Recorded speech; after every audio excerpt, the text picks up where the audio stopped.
Hello everyone, कोटरमेंस में एक बार फिर से आपका बहुत बहुत स्वागत है। मेरा नाम है मनीष और आज हम HCL मेल के रिगार्डिंग जितने भी डाउट्स हो सकते हैं सारे को पिक करेंगे और सबका आंसर करने का प्रयास करेंगे। क्योंकि इसके पहले जो मैंने वीडियो डाला था HCL ऑनबोर्डिंग मेल आनी शुरू हो गई थी, जिसमें एक फॉर्म फिल करना था और साथ में कुछ डॉक्यूमेंट्स भी भेजने थे। तो वाली वीडियो अगर आपने देखी हो तो उसमें काफ़ी सारे डाउट्स थे, तो मैं वहाँ पे यार आंसर देते देते थक गया था। तो मैंने सोचा कि क्यों ना एक वीडियो बना दूँ कि ताकि जितने भी और लोगों के डाउट हो वो भी क्लियर हो जाए। तो चलिए शुरू करते हैं। सबसे पहला हम डाउट लेते हैं, वो वीडियो आप यार देख लेना। उस वीडियो के नीचे काफ़ी सारे कमेंट्स हैं, उस कमेंट्स को ही मैं यहाँ पे लूंगा और कमेंट्स का स्क्रीनशॉट यार आपको यहाँ मैं दिखा दूंगा।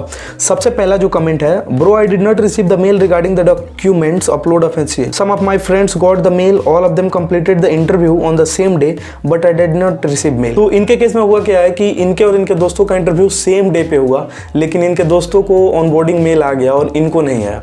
तो सबसे पहली बात है यार, HCL में मास हायरिंग होती है, मतलब 30 से 40 हज़ार स्टूडेंट्स एक बार में हायर होते हैं। तो इतने नंबर ऑफ स्टूडेंट्स को यार एक तरह से टैकल करना ही काफ़ी बड़ी बात है। तो इसमें क्या होता है कि कुछ लोगों को यार, मान लीजिए अगर मेरी एक HR की टीम है, तो मैंने अगर 1000 बंदों को हायर किया, तो मैं एक ही दिन में 1000 बंदों को ऑनबोर्डिंग मेल नहीं भेज सकता। तो इसलिए क्या होता है कि कभी कभी आज 100 को भेजा, कल 200 को भेजा, अगले दिन फिर 100 को भेजा तो 300, ऐसे ऐसे 7-8 दिन मेरे को लगेंगे। लेकिन अगर मान लीजिए 50,000 स्टूडेंट्स को हायर करना है तो फिर कितने दिन लगेंगे आप सोच सकते हैं। और दूसरी चीज़ ये होती है कि बिजनेस रिक्वायरमेंट जिसके हिसाब से होता है, ऑनबोर्डिंग उसी के हिसाब से होती है। अब मान लीजिए मैंने जो टेक्नोलॉजी प्रेफरेंस दी है या मैंने जो रेज्यूमे अपलोड किया था उसमें मैंने जावा नहीं लिखी और उनको अभी तुरंत के तुरंत किसी जावा वाले बंदों की हायरिंग करनी या ऑनबोर्डिंग करनी एकदम तुरंत नीड है उसकी, तो वो सबसे पहले उन बंदों को ढूंढेंगे जिनकी टेक्नोलॉजी जावा है। तो जावा वालों को पहले ऑनबोर्डिंग हो जाएगी, भले ही आपकी इंटरव्यू सेम डे हुई होगी लेकिन ऑनबोर्डिंग उसकी पहले हो जाएगी। तो ये दो केस होते हैं, पहला इतने मास नंबर ऑफ हायरिंग के कारण और दूसरा टेक्नोलॉजी गैप भी आ सकता है। अब दूसरा डाउट लेते हैं, bro today I have received onboarding BGP mail, if I upload documents late will they reject my offer? Definitely not, ऐसा हो ही नहीं सकता। अगर आप डॉक्यूमेंट्स लेट अपलोड करोगे तो ऑफर रिजेक्ट हो जाएगा, ऐसा तो नहीं हो सकता ना, क्योंकि इतनी मेहनत के बाद आपको हायर किया। सबसे पहले आपकी रिटन टेस्ट हुई, फिर आपको इंटरव्यू दिया गया, इंटरव्यू के बाद आपको सिलेक्शन मेल आ गया। तो यार ऑफर लेटर रिवोक करना यार काफ़ी इसके कम चांसेस हैं, मतलब 0.1 चांसेज हो सकते हैं, ठीक है। तो ये बिल्कुल मान के ना चले। हाँ, लेकिन जिस दिन एंड डेट है उससे अगर लेट आप कर रहे हो तो उसके पहले एक आपकी पोलाइटनेस चेक हो सकती है वहाँ पे कि आपको सबसे पहले तो मेल करना है कि मैम या सर जो भी HR हैं उनको आप मेल करिए और बताइए कि मेरे इस कारण से डॉक्यूमेंट मैं लेट अपलोड करूँगा। तो इससे क्या होता है कि उनको भी एक कंसर्न मिल जाता है और लगता है कि ये बंदा जो थोड़ा सा सीरियस है। तो ऐसे आप मान लीजिए कि कल की डेट है और कल आप अपलोड ना करके परसों अपलोड करें और कोई भी एक्सक्यूज़ मेल आप ना भेजें, तो थोड़ा सा अजीब, आपको खुद सोचिए थोड़ा सा अजीब लगेगा। अगर आप लेट अपलोड कर रहे हैं कोई दिक्कत नहीं, सबसे पहले अपने HR को बताइए, जहाँ से भी वो मेल आया उसको रिप्लाई में बताइए कि मेरी NOC बनने में इतने दिन लग सकती है और कॉलेज में वो प्रोसीजर है जिसके कारण 2 से 3 दिन लग जाएंगे, जिसके कारण मैं इस तारीख को डॉक्यूमेंट्स अपलोड कर दूंगा। तो उनको भी पोलाइटनेस लगेगी और आपके ऑफर लेटर को रिवोक नहीं होगा। तो सबसे पहले ये काम कर लेना, आप मेल जरूर भेज देना। तीसरा है, and what about the training period bro? तो ट्रेनिंग पीरियड यार आपके ऑनबोर्डिंग होने के बाद ही डिसाइड होती है, प्रोजेक्ट्स पे भी डिसाइड होती है, बिजनेस रिक्वायरमेंट पे भी डिसाइड होती है। कभी कभी क्या होता है कि मान लीजिए मेरे को जावा आती है और जावा वाली ही टेक्नोलॉजी मिल गई, तो फिर मेरे को मतलब ट्रेनिंग कितने दिन की होगी, क्योंकि मुझे बहुत सारी चीज़ आती होंगी पहले से ही। तो मैं उनको बताऊंगा कि मैंने ये चीज़ें पहले की है, मैंने ये सारे प्रोजेक्ट्स बनाए हैं और जितनी जल्दी वो कोर्स मैं कंप्लीट कर लूँगा उतनी जल्दी मेरी ट्रेनिंग खत्म हो जाएगी।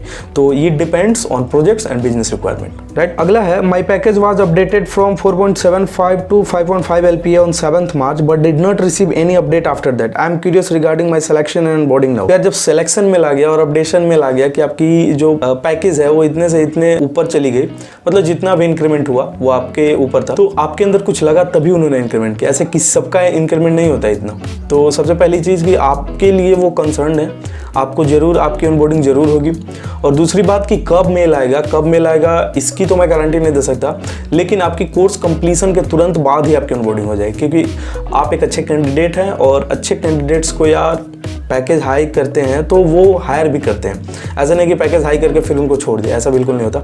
आपकी जब पैकेज रिवाइज हुई है तो इसका मतलब आपके अंदर कुछ खास है, तो आपकी तो ऑनबोर्डिंग पक्की होगी। अगला देखते हैं, I got onboarding mail yesterday but college said they will not give NOC unless you have offer letter और date of joining of company.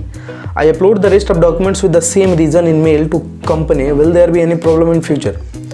तो सबसे बढ़िया चीज़ तो आपने ये करी है कि आपने मेल जितने डॉक्यूमेंट्स आपने किए और वो रीज़न बता दिया कि इस रीज़न से मेरे पास एनओसी नहीं मिल रहा, तो वो उस रीजन को कंसर्न करेंगे और हो सकता है कि आपको ऑफर लेटर या आपको अपॉइंटमेंट लेटर जो भी हो, जिस चीज़ को दर्शाता हो कि आपकी उस कंपनी में तुरंत की तुरंत ऑनबोर्डिंग होनी है, तो जिसके कारण कॉलेज को पता चल जाए। और यार कॉलेज से एनओसी निकलवाना है तो एक मैं मतलब शॉर्टकट भी यहाँ बता सकता हूँ। अगर आपके पास कोई और ऑफर लेटर है, राइट, मान लीजिए आप HCL आपको ज्वाइन करना है लेकिन HCL का ऑफर लेटर आपके पास अभी नहीं है। मान लीजिए आपके पास एक छोटी मोटी कंपनी का ऑफर लेटर है जो कि आपको ज्वाइन नहीं करना है, तो आप वो ऑफर लेटर दिखा के एनओसी ले सकते हो। और उस एनओसी पे यार कभी भी कंपनी का नाम नहीं लिखा रहता, एनओसी पे बस इतना लिखा रहता है कि आपको इस कंपनी में ज्वाइन करने से कॉलेज को कोई दिक्कत नहीं है। तो बस इतनी ऐसी बात लिखी रहती है, उस पर कंपनी का नाम नहीं लिखा रहता, तो आप कोई भी ऑफर लेटर दिखा के एनओसी निकलवा सकते हो। अगला है, they send me offer with onboarding joining date but before 2 days of joining they postponed onboarding, they send me again joining और नॉट। तो बिल्कुल करेंगे यार, जब एक बार आपकी ज्वाइनिंग भेज दी तो हो सकता है कि बिजनेस रिक्वायरमेंट ना हो उस समय, इसलिए आपकी ज्वाइनिंग जो है पोस्टपोन्ड हो गई, लेकिन ज्वाइनिंग पक्की होगी, ये बात कंफर्म है। तो चिल रही है। Do we get the location where we need? तो ऐसा नहीं होता, आपके अनुसार वो लोकेशन नहीं देंगे। लोकेशन आपको उसी केस में मिलेगा जब आपकी बिजनेस नीड और लोकेशन दोनों मैच करेंगे। उनकी बिजनेस नीड और आपकी लोकेशन प्रेफरेंस मैच करेगा तभी आपको वो लोकेशन मिलेगा। अब मान लीजिए मैंने नोएडा डाला लेकिन मेरी जो उनकी जो बिजनेस रिक्वायरमेंट है वो दिल्ली की है, तो वो मुझे दिल्ली भेज देंगे, क्योंकि आपको फॉर्म या ऑफर लेटर लिखते समय या साइन करते समय आप अगर ऑफर लेटर पढ़े हो तो उस पर क्लियर लिखा रहता है कि लोकेशन वो डिसाइड करेंगे, कभी भी कहीं भी भेज सकते हैं। तो ये यार सारे के सारे डाउट्स रहे, और अगर आपको और भी सारे डाउट्स हैं तो इस वीडियो के नीचे कमेंट करो, मैं एक और वीडियो बनाऊंगा। मिलते हैं नेक्स्ट वीडियो में, तब तक के लिए गुड बाय।